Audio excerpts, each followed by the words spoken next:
Hey, what's up guys? My name's Sam. I play Lucian and I wanted to make a video on how to solo carry as an AD carry. Especially because I just recently played a game where I went 14-4 on Lucian and my team sucked. My mid laner was constantly dying mid lane and my top laner wanted to FF at 13 minutes. You'll see in this VOD right here, if I play for a couple more seconds, Alawi says, "Can we FF?" Um, I think it is a very common occurrence where you're doing very well in lane and your teammates might not have the same faith in you to carry the game. But right here, I just wanted to start it off in a scenario where probably a lot of us have been in, where we ended up killing the bot lane tower at around 14 minutes, and we're sliding over to mid lane and our teammates really want to FF. Both of our solo laners are really trolling. We have a 0-6 Vex, a 0-4 Alawi, and our jungler, despite being 5-3, is down a level, and the enemy jungler has a 600 gold bounty. So by no means is this game over, but it is very much looking grim, and the morale and overall mood on the team is that we're going to lose. Despite this, I'm really strong, and I've broken this down into some timestamps that hopefully we can get some really good information and just general reminders about how to play AD carry and what our objectives are.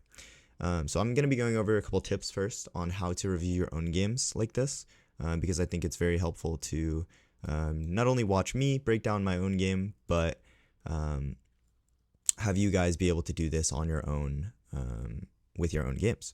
So my first step is to hop into the replay. And in your replays, I know a lot of you have gone through your games like this before, or hopefully you have. But in your replay, if you press Ctrl, Shift, and Z, you're able to zoom and zoom out at a larger FOV than what you would normally be able to. And that's massively helpful for just getting a bigger scale of the game and seeing things at a more macro level. Yeah. And other than that, I've used deeplol.gg a lot, where you can go into the website, and if you select which game you want, you can go over to AI graph and then click different points on the graph to see some helpful timestamps, like what was happening at that time in the game. And you can kind of scroll through this chronologically and see where things were happening on the map and what the algorithm thought that was the fate for your team. So you can see even at 22, 23 minutes into the game, it still thought that red team was going to win, and we kind of turned that around later into the game as Lucian, which is I feel like kind of a rare thing that you don't often see. Usually as you get towards these points in the game, Lucian starts to kind of fall off in power as you're approaching that 30 and 35 minute mark. So yeah, let's get into it more. First things I wanted to talk about was that we always are going to have to pay attention to our most important timers. This is the ultimate skill of an AD carry, is to be consciously aware in team fights and all throughout the game about what is going to kill us. This was a tip that I learned from Saber when I was first coached by him 3-4 years ago. Maybe it was 4 years ago now. And it's a tip that Vigar V2 always talks about in his videos, if you guys haven't checked that out already. And a lot of AD carries will just say, you have to be aware of what's going to kill you. And it's a very obvious thing in hindsight, but this game, I hope to show you guys and illustrate really what I mean about that. But yeah, all that preparation out of the way, let's finally get into it. So at 14 minutes, we got our tower, and our gold leads are very drastic. My individual gold lead over the enemy team, or over the enemy Unara, was around 2,000, 2.1k, where my team gold deficit was 4,200 overall. So there's a really drastic difference in the gold of the solo laners, enemy jungler, and mid laner between my own team. So I'm pretty much the only strength in the game. And as we're walking towards mid lane, this was what the scoreboard looked like from my own POV.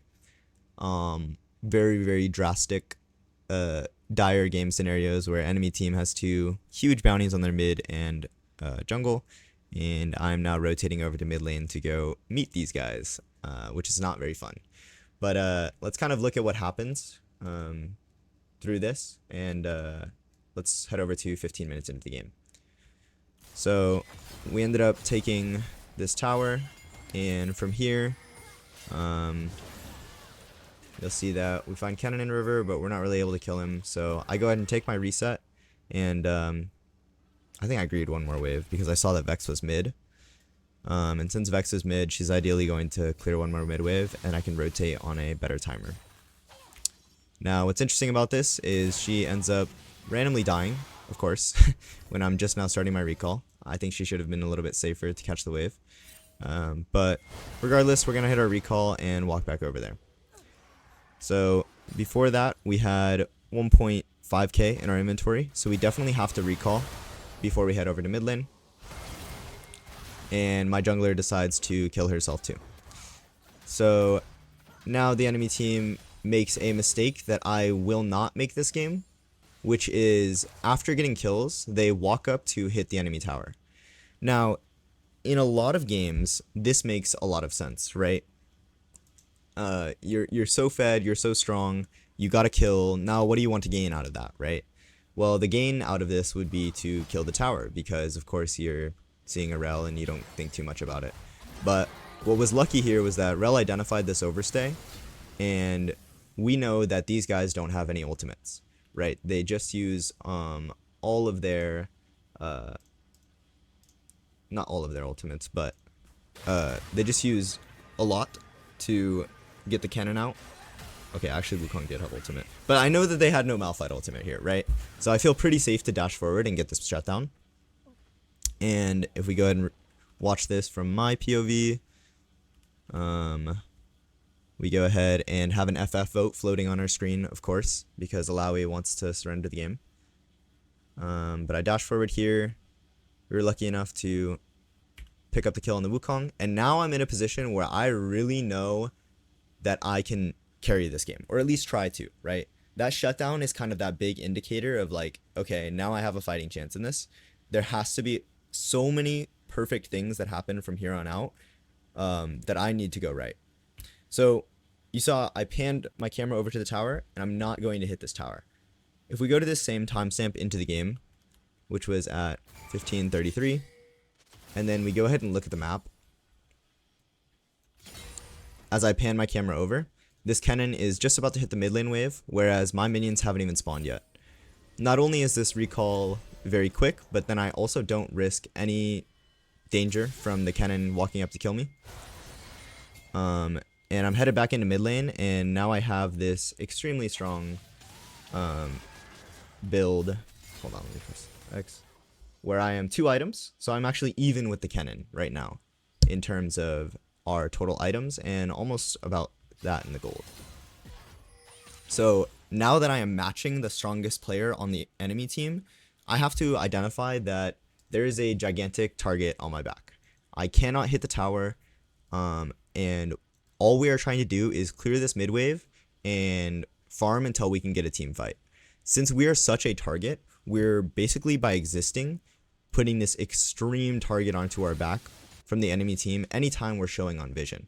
You know, they're making heavy note of the fact that I'm on mid wave, and this Khaled feels free to push forward, and they have vision in topside, whereas our map is, you know, relatively dark, right? We don't see too much. We pick up some vision on the enemy Wukong as he's walking towards mid, and this is the same thing right here. All I'm trying to do right here is just clear that mid wave and back up.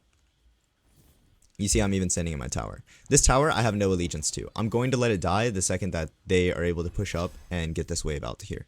There's no reason in trying to defend this if it means that I put myself at risk of dying and, you know, potentially losing myself farm and agency. You know, we want to keep all of the agency that we can possibly have. So as I go back into base right here, I think this recall, the voice quote that I said during my stream of it was pretty impactful. If I get I back and I almost buy these boots. You know, they do good damage and they're not bad to buy, but actually I guess what the fuck does it matter if I get hit by anything? I'm instant dead. There's no way I can survive a Shadow Flame Storm Surge 10 stacks Dark Seal with Electrocute Ignite. I should, yeah. So that right there is kind of the decision that you have to have as AD carry. That's very hard to make for us a lot of the time. A lot of the time we feel comfortable building, some defensive items, and I think some early magic resistance does have its uses versus these heavy mage bot laners that we're being bombarded by. But when you're up against that strong of a target in the mid lane, and he has so much magic penetration already, the second that we are in range of the Kennen and allow him to use any of his abilities onto us, we're already dead. And no amount of tiny magic resistance can change that. But what can change that is proper positioning and us killing him faster than he can kill us. Because we need to make sure that when Vex uses Fear, that when Rel uses her combo, we're able to absolutely one-shot him under his CC. Okay. Moving from there, we just defending mid-wave again. We're pushing it in, trying to move with Rel to get some vision on our flanks, which is, highly important for how we want to play this next few minutes of the game. As an AD carry, as in any role, you need to be thinking 60 seconds ahead. And right now we have no vision, and the dragon is spawning right here. We see 35 seconds on the dragon right here. Typically, you almost always want to be back out onto the map around like 50 to 40 seconds before the objective is spawning, so you can contest for the not only wave, but the river vision ahead of that too. So this right here, well, it's a little bit dangerous to walk into this brush. I believe that we saw some people on vision earlier, so we know that we're not too unsafe in this position. But what was really impactful here was that we see that Kennen is bot lane and he uses his ultimate right here. When Kennen is bot like this and he uses his ultimate, that's kind of an indicator that dragon is spawning in 20 seconds. Kennen has no ultimate for this team fight, and he is not actually going to be on the map right here in the mid lane to contest us. So what this is, if you play any basketball or anything like that, now you have like a mismatch, basically. It's a fundamental idea in any strategy game or any game in general. Not only do we have that, but the enemy Wukong is also showing top lane. This is pretty much a clear indication for any dashing, powerful AD carry that can, move forward and look for damage, that you need to dash forward in this moment. So right here, I make note of that and I look for the dash forward. We're going to watch it on my own POV. You can see why I was standing still, because I was letting my team know that if Kennen doesn't have R, I want to fight this dragon. So I see the Yunara use W, and just on a micro level, I'm dashing forward with EW. I miss my W, but it doesn't matter too much, because I'm so far ahead in items. I'm an IE and a crit cloak above this guy, that once I get my PTA and pull the ultimate, there's nothing that this Yunara can do except flash away. And the Malphite follows suit. Malphite turned his character around right there, and if you'll notice, the second that Malphite turns his character away, I move my mouse backwards ever so slightly, and I'm putting my mouse cursor close to my character. A lot of the times I see people try to chase enemies by moving their cursor, much further ahead of the enemy champion, but regardless of where your mouse cursor is, as long as it's pointed in the right direction, it's going to send your character in the direction towards the enemy champion. So you'll see I click back, and now my mouse cursor is very close to my character. This allows me to, in the situation where I see Malphite turn around, I'm preparing my mouse already backwards, not only to click, but to prepare my flash backwards if he does decide to pull that. Regardless of whether he used it or not, I don't think I necessarily would have died because Yunara is already at such a threat anyways, so I decided to click forward again. But those are the kind of micro differences on champions like Lucian, like Draven, like Tristana, where when you're looking for the dash in, you need to be, highly aware that they just saw you use your mobility, they want to look for that dash. Okay. Moving forward from this, Vex actually got pretty lucky and landed both of the ultimates, so she was able to get both the kills. And now finally, this is a condition where we can hit the mid lane tower. very rarely can you hit the mid lane tower unless conditions like these allow you to, not only make that play, but then also get the tower and still see that the enemy team is in fact pushing up their lanes on the side too. So we see that they take these waves. We saw Kennen was hitting the bot lane tower. We know that there's nearly no threat to our own character. Now this right here is another decision that you're often forced to make after you get any sort of pick or objective. People will often be stragglers, and right here it's not a hard decision to make at this time because Kennen has a 1,000 gold bounty. So no matter what, I'm clicking towards this guy. Like, this is too big of a bounty. This is too much of a gold swing to not absolutely make sure that we can get. And luckily enough, I picked up the bounty. I don't think it really makes a difference on whether I get the kill or not, but I just want to be there for the assurance. Wukong, luckily he made the mistake of starting the objective for whatever reason. I don't know why, but they didn't have vision on us moving through our own jungle, and we were able to capitalize on that as we're going through. By the way, it's backspace to move back 15 seconds. It's P to pause. You can look through the hotkeys and whatnot if you do want to get more comfortable in replays. But yeah, as they're pushing up these side lanes, there's not really anything that we can do if we take this recall and protect this. But taking the top lane tier 3 at 18 minutes doesn't really open things up that much, because part of the meta right now with AD carries is that not with AD carries. Part of the meta right now with the game in general is that there's too many team fights to effectively get side lane pressure off.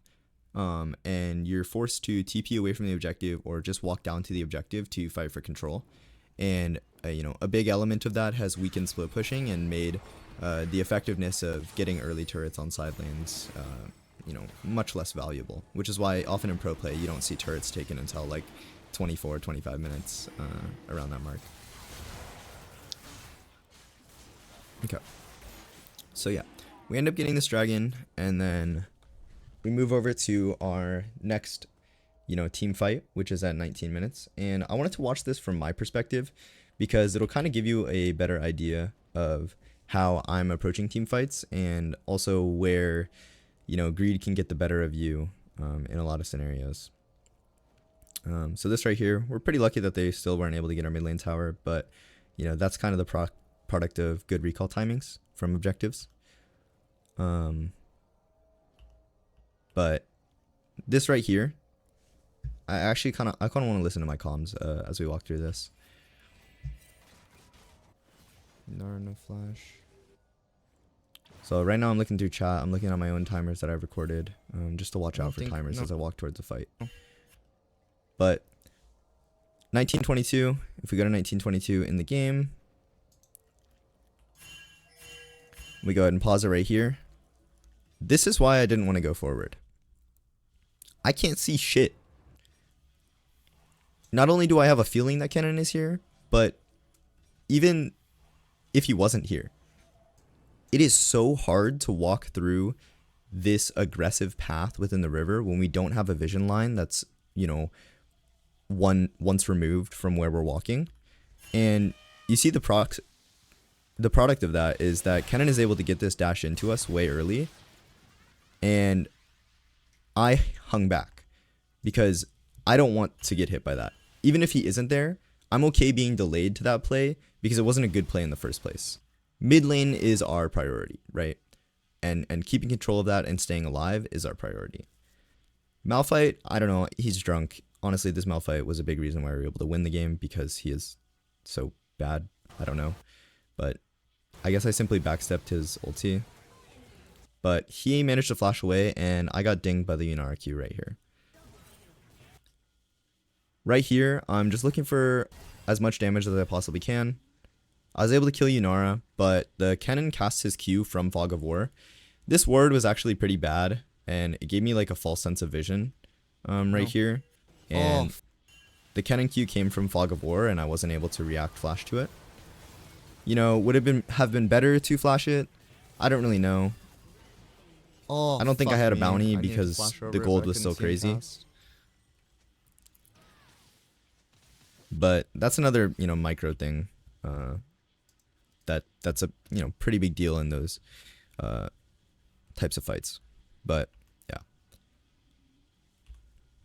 that was just a mistake, and it's also kind of the feelings that you have. You need to trust those intuitions, and you get better at those intuitions, by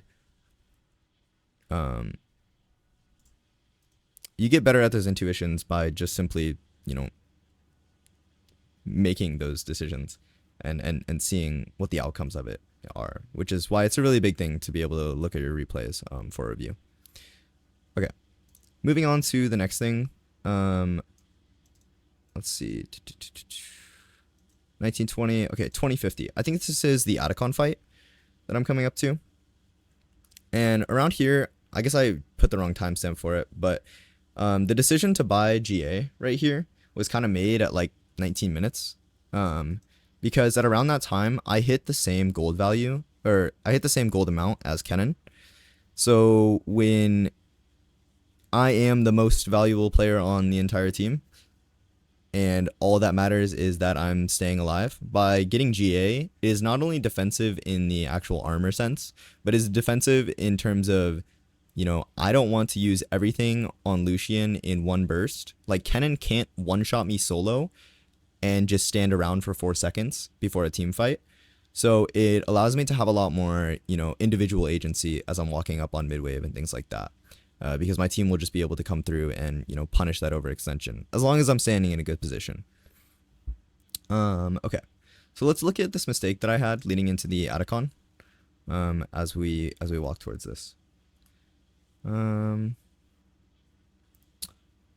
Also, I was doing a bit of consoling for my team. I think it's helpful sometimes, but sometimes people just don't want to hear it. So it really just depends on the person to be able to get your teammates to actually, contribute. Right here, I decided to walk around this way because I wanted to be closest to most of my teammates. And if I were to walk through on the left side, I would be closest to Rel, but I wouldn't be able to follow on Diana very easily, or Diana would have to flash over the wall and commit too much.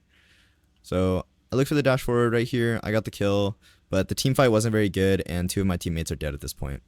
I don't know much CC, but they are pretty low, and here's where I kind of make a mistake, but also a good thing. Rel goes forward really far, and I have to flash to kill the Kennen. The only reason why I think this was good is because he had another 1k bounty, which is absolutely insane, right? Like, me getting that 1k pushed me over to have, like, I think, like, a 700, 800 gold advantage over him. But now that I've gotten 3,000 gold in bounties within this game, I'm so strong. And I actually have a gold advantage over the enemy Kennen right now. All the more reason to justify the GA third item right there. And now we know that I believe Kennen used flash this fight. I'm not exactly sure. But yeah. We have a lot of value in ourselves. We have a lot of trust in ourselves, but also, yeah, knowing what I already mentioned about Guardian Angel earlier is really helpful. So yeah, as we get back out onto the map right here, we just kind of farm and chill out for a bit. The Ocean Drake is spawning at 23 minutes, so there's no time to recall, get a red pot, anything like this. But what I do need to do is let my teammates know that we really want to fight this. Because if we look at the conditions right here, Dragon is spawning 2340. And as we're walking here, my Alawi starts walking top lane. A lot of people would let this slide and just let Alawi do whatever. But I noticed that she doesn't have TP up. And Alawi being a body just means more abilities for them to use not on me. So I go pick up the red buff. I rally Alawi down here. And you're going to see why she's useful in a little bit. But we don't have much vision in this area. We only have defensive wards right now that kind of allow for our path into dragon. But we kind of know that they're hiding. We know that they're not in this line brush because of this ward on the outside. And as we walk up, we get a good chunk out onto the Malphite. He's way out of position and he's basically offsides. You see that we see Wukong, we see Kled, and from my own POV, I am highly concerned about where Kennen is. It's very important that we mark him right now, and that we aren't compromising ourselves by allowing Kennen to find that flank angle onto us. Right here I can dash forward. I know there's honestly too much of a distance to close for this Wukong if he does decide to go forward. And Kennen is, you know, if he is in the pit and finds this insane angle, good on him, but he wasn't. I don't know whether we had vision of that or knowledge that he wasn't, but oh yeah, we knew he wasn't there because we saw him on the Alawi ping. So he would have had to like beeline straight up into river. And Alawi was able to clear vision of this corner. So yeah, if he cleared this corner and got into here, good on him. But we get the chunk out onto the Malphite, and we now have a control ward and pit. So the biggest things I'm worried about right now are Kennen, Wukong, and a flank coming from Kled. From my own POV, I'm centered into my team, which is good. And Diana finds a little bit of a pick onto Kled, so I decided to chase this. Chasing this is okay here because they haven't started up the dragon yet, and I know that I can kill Kled in a pretty quick amount of time, while also not putting myself at risk to getting killed by anybody else. Worst case scenario, Kled is able to somehow escape this, and we walk back in knowing that he's chunked out on the left side. Vex did a good job of getting the Malphite ulti out on this dash in, and Alawi communicated to us that Kennen has no ulti. Once we know that Kennen has no ulti, the fight becomes a lot simpler, and she never would have popped that ulti had she been top lane. So that was the utility of Alawi coming down earlier that I think was super helpful. Right here, Rel just finds an amazing engage, and they don't have enough spells to deal with this. So I can just dash forward pretty fearlessly. I have Guardian Angel, I'm totally fine. But yeah, you saw that Kennen damage. Had he would have pulled W right there, I would have gotten my GA blown, but he would have died for it.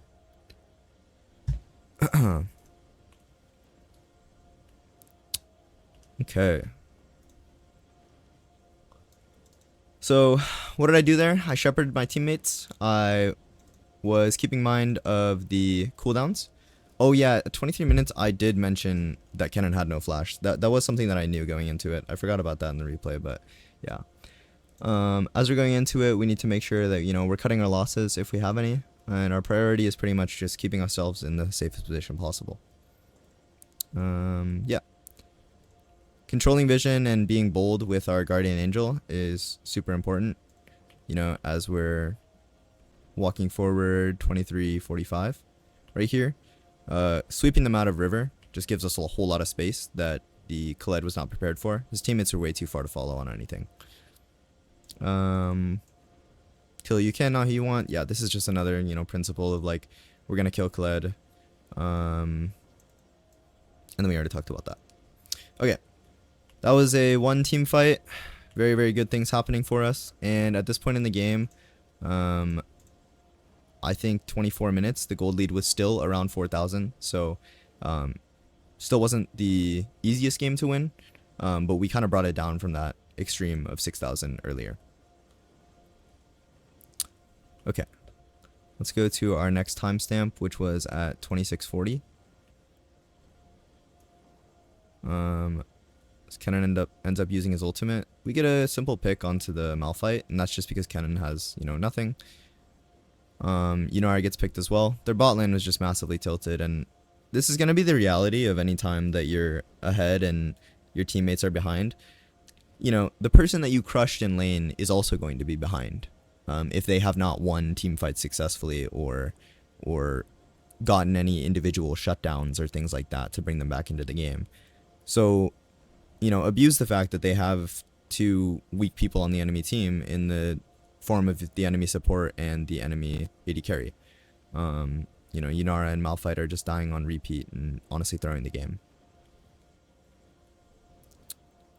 Okay. This right here, we get the push out. And this is where learning how to turn effectively is really important. So we're going to watch our position right here. And we're standing, you know, kind of far away from these brushes right here. If we pull it into the replay and look at what map looks like,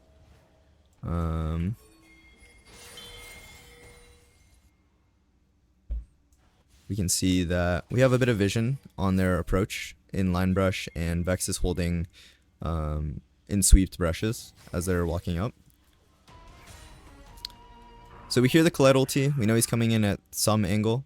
I don't know if we saw him clearing the vision topside, but right here, all I'm doing is watching and looking on how to turn this. Vex's position means that, you know, the second that she's able to get that fear off, we need to pull that trigger immediately and kill Kennen within the amount of time that he's CC'd for. He has Zhonya's especially too, so it's really, really important that we one-shot him instantly. You know, very hard to react to enemies coming out of the brush and just immediately CCing you.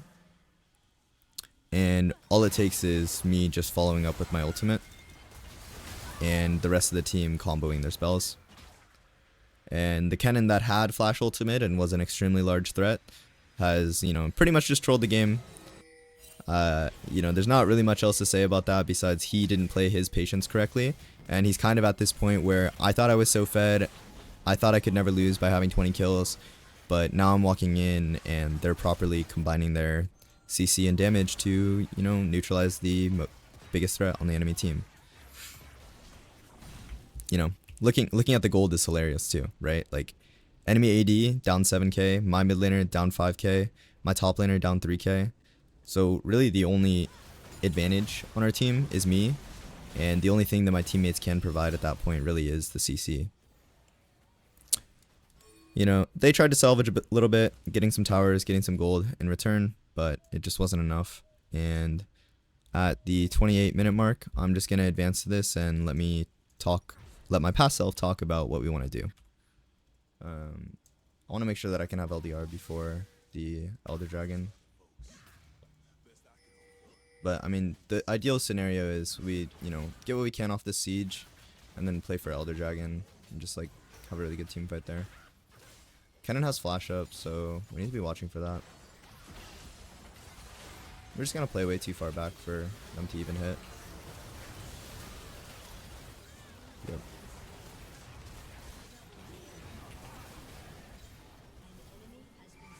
Nice. And yeah, in really convincing fashion, we're able to just end out the game from that push. But, you know, even going into this Baron siege, you always gotta have a plan when you siege with Baron. I see this is a really big problem with a lot of people. Whenever they feel like they're starting to crawl back into victory, they're able to, you know, sneak a Baron, get things like this. Like, acknowledge what you want to gain out of different advantages, whether that be kill, whether that be, you know, an objective, any buffs like Baron or Elder. You always want to have this game plan and thinking about what you're trying to do next or accomplish with it. That way you don't get too giddy and decide to dash in and throw the game, because, you know, that's a problem that we all have. Yeah. That was pretty much the game. We were able to win right there. And this is, I guess, a 34-minute rant / ramble, but also hopefully something informative for you guys. Yeah. I'm just here to help out other AD carry players. Thanks for watching if you watched all the way through, and have a great rest of your day. Bye-bye.